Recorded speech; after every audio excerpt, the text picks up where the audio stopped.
এখন বাজে দুপুর 1টা। ভগবানকে ভোগ নিবেদনের সময় হয়ে গেছে। আজ পাপমোচনী একাদশী, তাই ভগবানকে সুন্দর ফুলের সাজে সাজিয়ে সিংহাসনে বিরাজমান করে রেখেছি। এবার সময় ভগবানকে ভোগ নিবেদনের, আর তাই তো সুন্দর করে আগে ভগবানের প্লেটগুলো আমি একটা থালার মধ্যে সাজিয়ে ফেলেছি। আজ একাদশী ভোগ যা যা রন্ধন হয়েছে তাই আমি প্লেটের মধ্যে সাজিয়ে ফেলেছি। ভগবানের প্লেটগুলো ছাড়া অন্য কারো প্লেটে তুলসী পাতা দিইনি। আর কিছু ফুল দিয়ে প্লেটগুলোকে একটু সুন্দর করে সাজিয়ে দিলাম। ভাবছেন ভগবানের আরতি হলো না, প্রথমেই ভগবানকে ভোগ নিবেদন? তো এই ভিডিওটা আমার পাপমোচনী একাদশীর সেকেন্ড পার্ট, কারণ প্রথম পার্টে আমি ভগবানকে ফুল দিয়ে সাজানো আর এছাড়া ভগবানের আরতি, তুলসী আরতি এসব নিয়ে একটা প্রথম পার্টের ভিডিও আমি ইউটিউবে ছেড়ে দিয়েছি অলরেডি। আর এটা আমার পাপমোচনী একাদশীর সেকেন্ড পার্ট। তো ওই ভিডিওটা যারা যারা দেখেননি তারা অবশ্যই গিয়ে দেখুন, আশা করছি ভালো লাগবে। আর এই ভিডিওটা মানে পাপমোচনী একাদশীর এই পার্ট 2 ভিডিওটা যদি আপনাদের ভালো লাগে তাহলে অবশ্যই একটা লাইক করবেন, কমেন্ট করবেন, আর আপনার চেনা প্রিয় কৃষ্ণ ভক্তদের সাথে অবশ্যই ভিডিওটা শেয়ার করতে ভুলবেন না। ভগবানকে ভোগ নিবেদনের পর একটা আসন পেতে দিলাম এবং আসনের ওপরে কিছু ফুল আমি ছড়িয়ে দিলাম। তারপর ঘন্টা বাজিয়ে ভগবানকে প্রণাম করে নিয়ে আমি তুলসী তলায় চলে গেলাম, কারণ আমাদের তুলসী তলাতেও আমরা মা মনসা এবং তুলসী দেবীকে ভোগ নিবেদন করি। তো ওখানে গিয়েও ভোগ নিবেদন করলাম।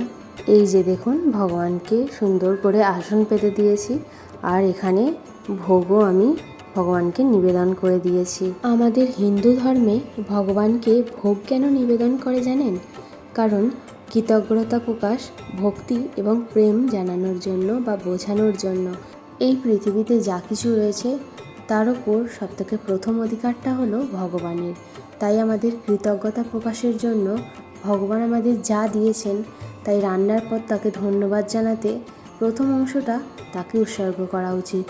প্রেম এবং ভক্তি নিদর্শন হিসেবে আপনার সাধ্যমতো যেটা আপনার জন্য সেরা সেটা আপনি ভগবানকে প্রথম নিবেদন করুন, কারণ এই নিবেদন ভগবানের কাছে প্রেম এবং ভক্তির প্রকাশ। আর তাছাড়া আপনি যখন ভগবানকে ভোগ নিবেদনের পর সেটা প্রসাদ হিসেবে গ্রহণ করেন, তা আপনার মনকে এবং শরীরকে শুদ্ধ করে তোলে, যা আপনাকে অহংকার থেকে দূরে সরিয়ে রাখে।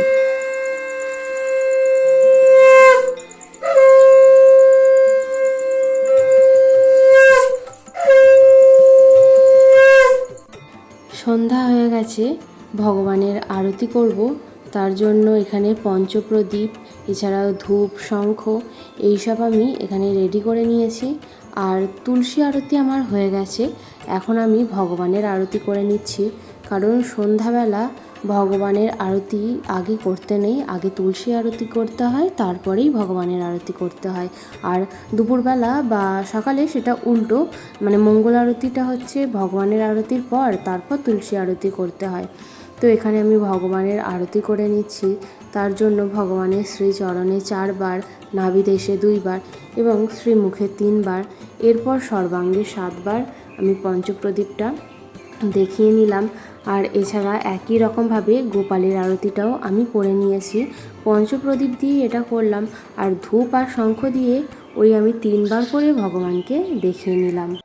আরতি করার পর আমি ভগবানের কাছে বসে একটু হরিনামও করে নিলাম, আর তারপর ভগবানকে যেমন ভোগ নিবেদন করি সেরকম ভোগ নিবেদন করলাম। তো বন্ধুরা, পাপমোচনী একাদশীর দিন ভগবানের আমি এইভাবেই সেবা করে দিনটা কাটিয়েছি। ভিডিওটা আপনাদের কেমন লাগলো কমেন্টে জানাতে ভুলবেন না, আর অবশ্যই কমেন্টে রাধে রাধে লিখবেন। দেখা হচ্ছে আমার পরবর্তী ভিডিওতে। ভালো থাকবেন, সুস্থ থাকবেন। রাধে রাধে, হরে কৃষ্ণা, হরি বল।